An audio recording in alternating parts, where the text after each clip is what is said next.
2 weeks ago, I decided to rank the top 10 best Nintendo Switch games, and that did quite well considering our upload schedule has gone tits up. Sorry about that. And today, I'll be ranking the top 10 best Nintendo Wii games. Just like the Switch video, this is my opinion, so don't get offended if I rank a game lower, higher, or a game doesn't even feature. I'm Tom from Nintendo Extremist, and today I'm going to be covering the top 10 Wii games.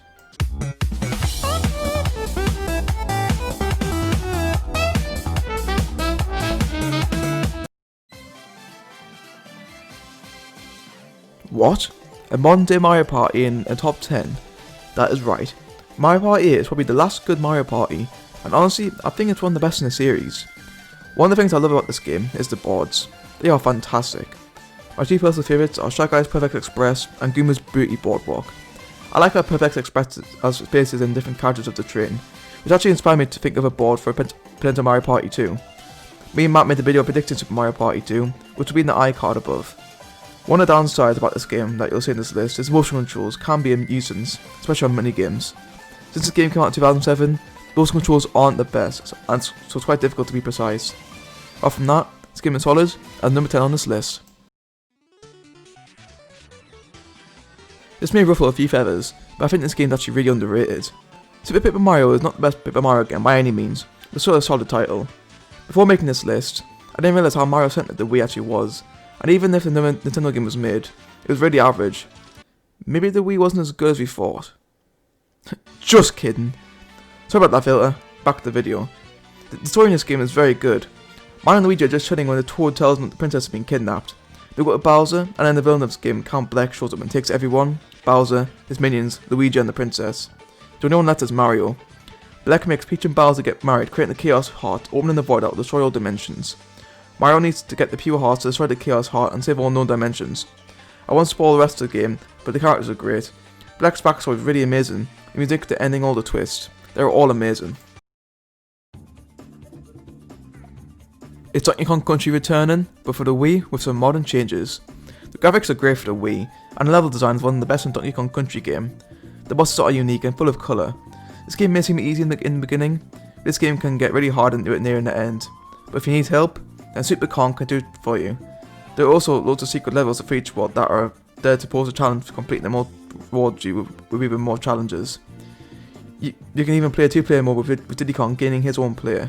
This game just doesn't put you up its pay for rewarding the player when completing it. All you get are these pictures, which don't do much, and of course the music. This music might be the most nostalgic on the Wii during its era.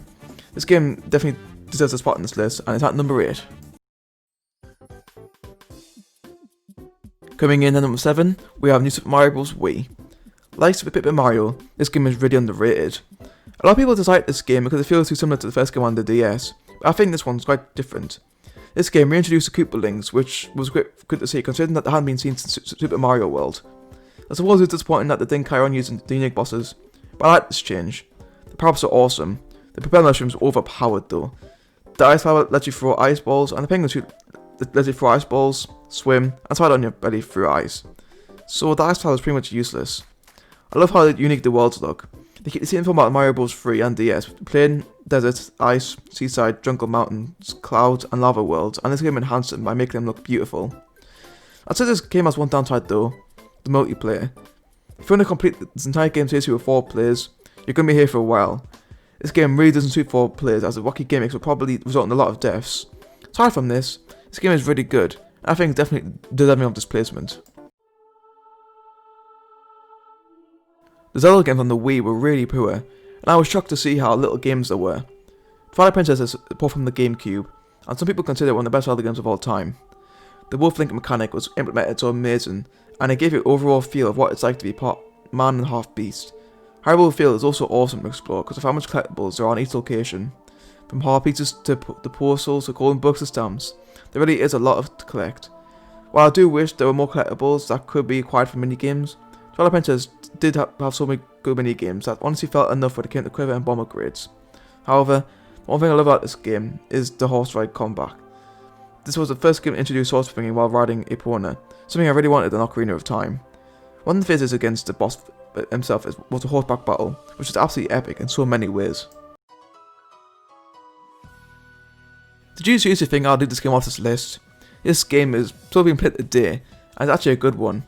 Wii Sports was sold with every Wii console, making it the best sold game on the Wii. This game has 5 sports: baseball, bowling, tennis, boxing, and golf, and they're all quite easy to play.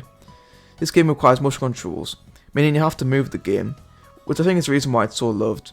My personal favourite is baseball, because I really enjoy baseball games, like Mario Superstar Baseball as an example. It can really be infuriating, but it makes a great entertainment, doesn't it, Boo, for sure? I also like bowling, and I usually played it before I went bowling in real life, because I thought it would help my performance. I've already mentioned in previous videos I was a stupid kid, okay, so don't get on my back about that. So on my Switch list, Smash Bros Ultimate was ranked at number 4, and now on my Wii list, Smash Bros Brawl ranks at number 4 as well. This is my favourite game on Smash Bros series, and as a theme on the list, it's really underrated. People think it's too similar to Melee, which I highly disagree with. Back in February, I made a video which compared Melee and Brawl, which will also be in the iCard above. Anyway, back to the game. This game is so good.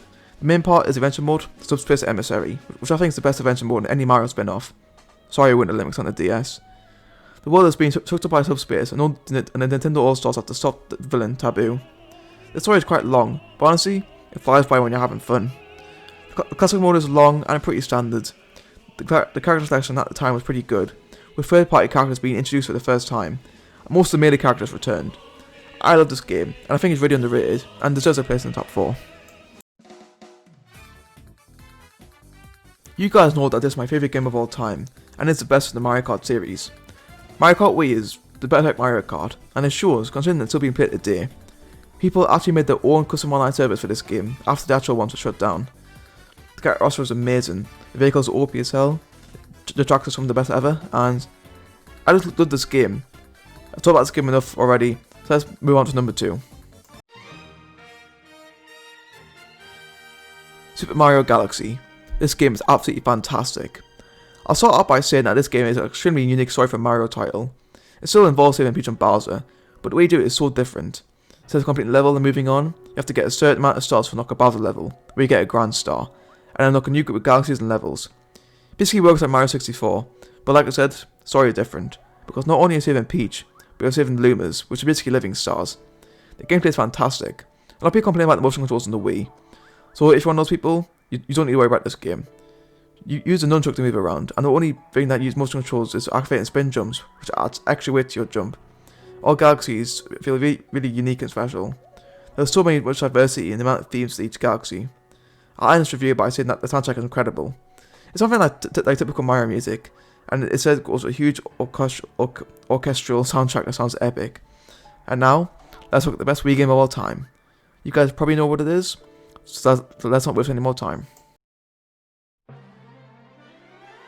The sequel to Super Mario Galaxy is better than the original, which is really rare to say. So, Mario Galaxy 2 feels special. This is my favourite game of all time, so I'm doing them justice by making this best Wii game. The worlds, levels, characters, art, and most importantly the music is amazing for the Wii. In comparison to its success at Super Mario 3D World, this game stands above the rest as a masterpiece in gaming and it deserves another sequel. The fan hacks Mario Gravity is the closest thing that they'll have to now, and it looks great. If you own the original Wii or even the old Wii U, this is a game that will blow you away with everything that it has to offer. 10 out of 10 Wii game in my book. This expands upon what Mario Galaxy 1 did, and I love the whole Starship Mario and world concept, and you can play as Luigi.